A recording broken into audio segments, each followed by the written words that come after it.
Hello student, मैं विष्णु दिवाकर। इस video में हम बात करने वाले हैं बीए ऑनर्स के यूनिट सेकंड के बारे में। जो बीए ऑनर्स की हमने यूनिट वन हमने डिस्कस की थी लास्ट टाइम। अब हम बात करेंगे बीए ऑनर्स की यूनिट टू की। तो यूनिट वन हमारी कंप्लीट हो गई थी। यूनिट टू, इस यूनिट टू के अंदर हम लोग सारी चीज़ें जो है कंप्लीट करने वाले हैं, यानी कि ये वीडियो थोड़ी सी लेंथी हो सकती है, बट आपको जो इससे आने वाले सभी क्वेश्चंस के आंसर्स आप आराम से दे पाएंगे इस वीडियो को देखने के बाद। तो चलिए वीडियो को स्टार्ट कर लेते हैं। BA program honours BA honours वालों के लिए है, ठीक है।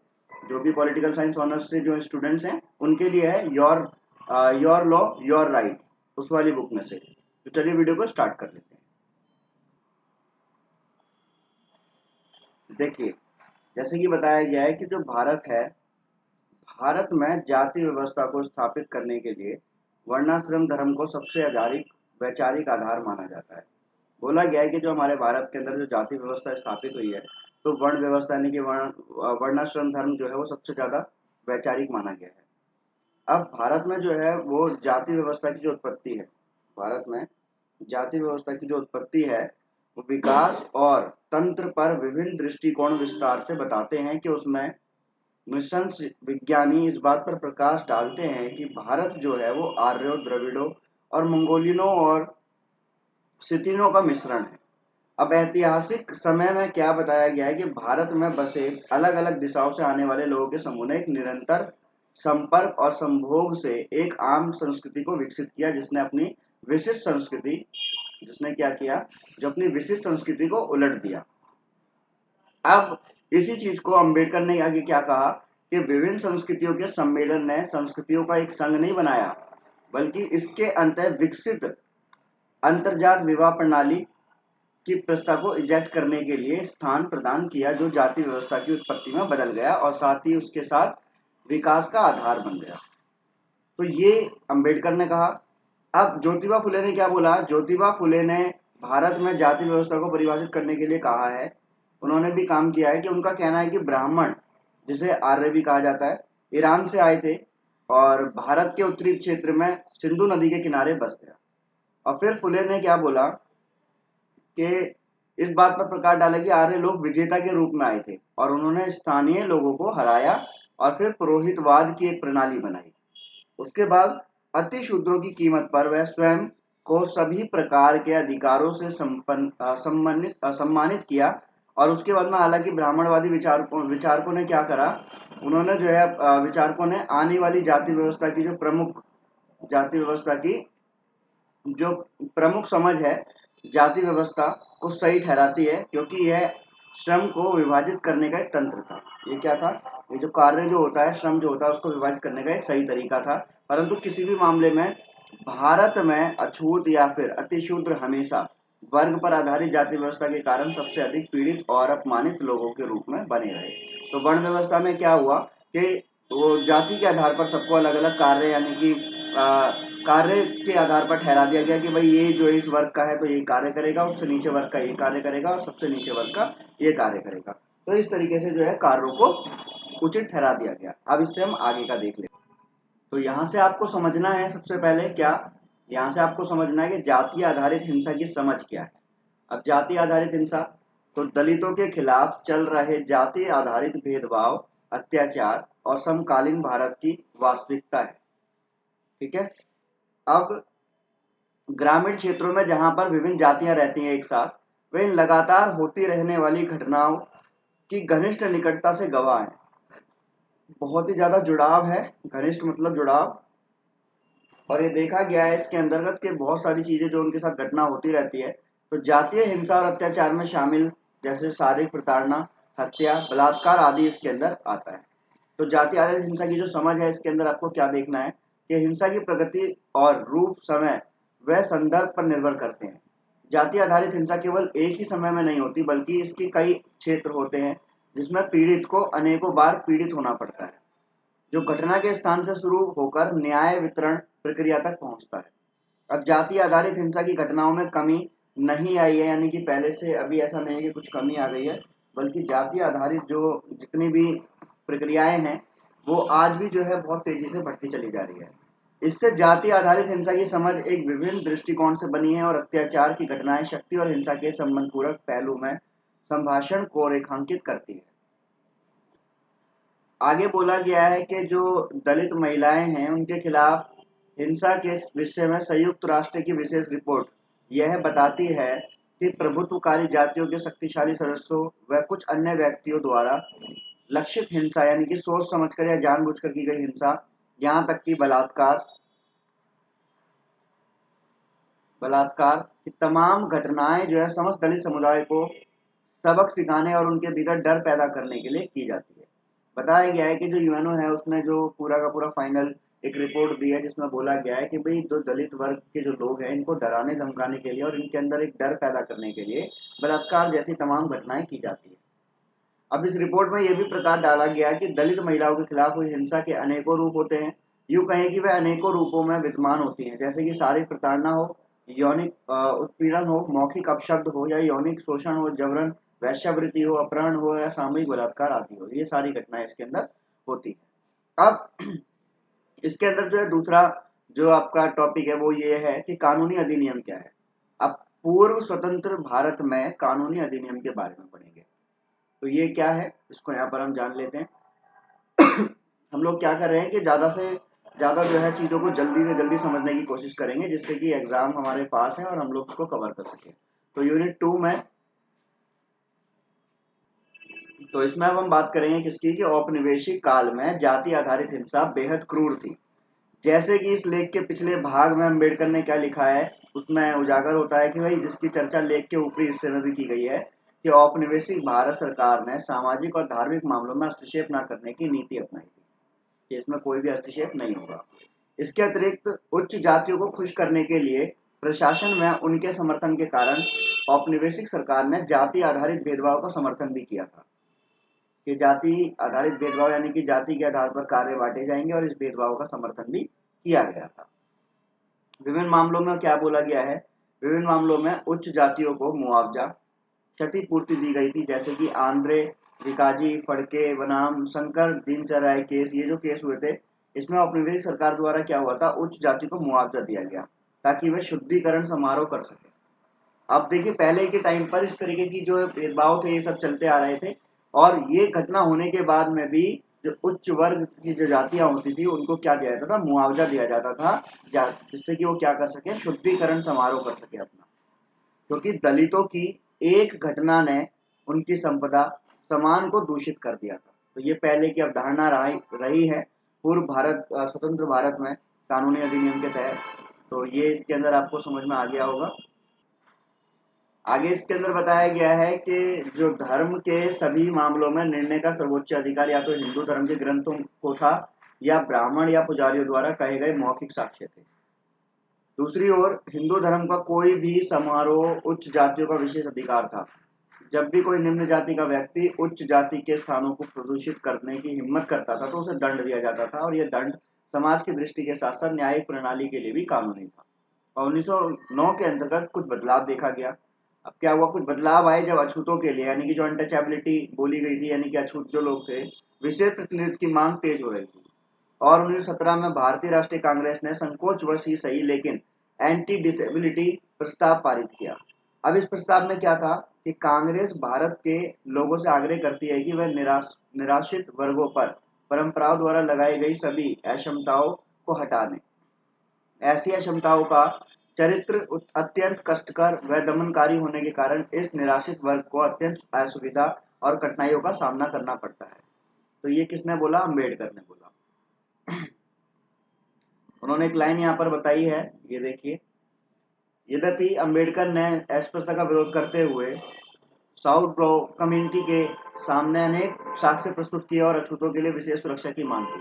फिर बाद में अस्पृश्यता का एक कार्यवाही एजेंडा के रूप में सामने आया और उसके बाद में सार्वजनिक रूप से की जाने लगी है। और बॉम्बे लेजिस्लेटिव असेंबली और सेंट्रल लेजिस्लेटिव असेंबली ने क्या करा, उन्होंने 1932 और 1933 में एंटी डिसेबिलिटी बिल पास किया और उसके बाद में ये बिल पास हुआ जब जैसी एंटी डिसेबिलिटी बिल, और 1938 में मद्रास में लेजिस्लेटिव असेंबली ने इस बिल को पास किया और 47 में मद्रास मंदिर प्रवेश एक्ट पास किया गया। उसके बाद में ये सब चीजें जो है बदल गई और अछूतों को मंदिर तक पहुंचने और धर्म और तथा अनुष्ठानों के कारण होने वाली किसी भी विषमता को रोकने की गारंटी दे दी। और उसके बाद में क्या हुआ, अधिनियम अछूतों के खिलाफ होती हुई हिंसा को रोकने के लिए बहुत कुछ नहीं कर सकते थे। यह केवल स्वतंत्र भारत में कानून आधारित हिंसा को रोकने के लिए लागू किया गया था। उसके बाद में हम इसमें बात करेंगे किस टॉपिक के बारे में, संवैधानिक प्रावधान क्या है। अब इससे जुड़े हुए संवैधानिक प्रावधान की अगर हम बात करें तो वो कौन कौन से हैं।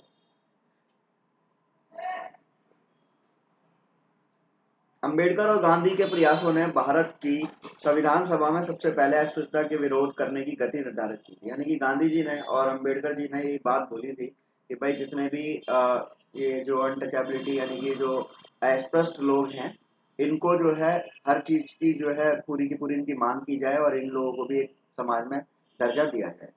तो भारतीय संविधान में ऐसे प्रावधान है जो कि समानता, स्वतंत्रता, भेदभाव के खिलाफ अधिकार, अस्पृश्यता के उन्मूलन को सुनिश्चित करते हैं, जिसका उल्लेख संविधान के भाग 3 के अनुच्छेद 14 से 35 केवल भारत के लोगों के सभी प्रकार के अधिकारों को सुनिश्चित करते हैं।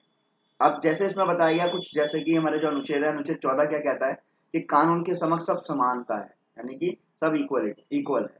अनुच्छेद 15 क्या कहता है, भेदभाव के खिलाफ, कि किसी प्रकार का कोई भेदभाव नहीं होना चाहिए। अनुच्छेद 16 क्या कहता है, अवसर की समानता, सबको मौका मिलना चाहिए। अनुच्छेद 17 क्या कहता है, अस्पृश्यता यानी कि अनटचेबिलिटी, ठीक है, इसका उन्मूलन। अनुच्छेद 21 बोलता है जीवन का अधिकार। ये सारे अछूतों को सुरक्षा के लिए महत्वपूर्ण अधिकार थे, यानी कि अनुच्छेद में बताया गया है। उसके बाद अगर हम बात करें तो इसमें और भी कुछ चीजें दी गई हैं, जैसे कि आपका अनुच्छेद 14 है, वो क्या कहता है, वो अपने सभी नागरिकों को कानून के समक्ष समानता, कानून का सम्मान, संरक्षण प्रदान करने में इसमें शामिल है। इसमें चाहे वो व्यक्ति जो है किसी भी मंत्री का बेटा क्यों ना हो, और तो वहां पे राज्य किसी भी व्यक्ति को कानून के समक्ष समानता या भारत के क्षेत्र के भीतर कानूनों के समान संरक्षण से इनकार नहीं करेगा। ये गवर्नमेंट ऑफ एक्ट या फिर गवर्नमेंट ऑफ इंडिया 2020 पृष्ठ 25 के अंदर ये बुक में भी दे रखा है। तो अनुच्छेद 14 के बारे में आपको पता चल गया। अनुच्छेद 15 क्या कहता है कि राज्य, धर्म, जाति, लिंग, स्थान और उससे भी किसी प्रकार का आधार पर किसी भी नागरिक के साथ भेदभाव नहीं करेगा। कोई भी नागरिक केवल धर्म या जाति या लिंग या जन्म स्थान पर या फिर इसके दायित्व में उससे किसी भी आधार पर शर्तों के अधीन नहीं होगा। ठीक है, जैसे अगर हम बात करेंगे कोई व्यक्ति है जो कि भाई सार्वजनिक दुकान, रेस्टोरेंट, होटल व सार्वजनिक मनोरंजन के स्थान तक पहुंचे, ठीक है, उसको किसी प्रकार की कोई रोक टोक नहीं होगी, वो यहाँ पर कहीं भी जा सकता है। कुओं और स्नान घाटों, सड़कों और सार्वजनिक आवागमन की पूरी तरह से आम जनता के उपयोग के लिए समर्पित है। पूर्ण आंशिक रूप से राज्य कोष को जनता के उपयोग के लिए समर्पित किया गया है। और लास्ट आपका यह अनुच्छेद राज्यों को महिलाओं और बच्चों के लिए विशेष प्रावधान बनाने से नहीं रोकेगा। उसके बाद में यहाँ पर बोला गया है आपका कि जो कानूनी अधिनियम है स्वतंत्र भारत में, यानी कि वो पहले जो हमने पढ़ा था वो कौन सा पढ़ा था, वो हमने पढ़ा था स्वतंत्र भारत से पहले, और ये आपका स्वतंत्र भारत में, ठीक है। तो इसको हम देख लेते हैं सबसे पहले। तो भारत सरकार ने दलितों के मानवाधिकारों की रक्षा और उसकी सामाजिक आर्थिक स्थितियों को सुधारने हेतु कई कानूनी, प्रशासनिक और विकासात्मक उपाय किए। नागरिक अधिकारों का संरक्षण अधिनियम 1995, अत्याचार निवारण अधिनियम 1989 और इसी के साथ साथ दलितों की रक्षा और जाति आधारित हिंसा, अत्याचार के शिकार लोगों को न्याय सुनिश्चित कराने के लिए 14 अधिनियम बनाए गए थे। इसके अलावा 1995 और 2016 में अत्याचार निवारण अधिनियम को संशोधित किया गया था। इन कानूनों का विवरण नीचे दिया गया है। अब वो कौन कौन से कानून है, कैसे कैसे इनका विवरण दिया गया है, तो यहाँ पर हम इसको जान लेते हैं।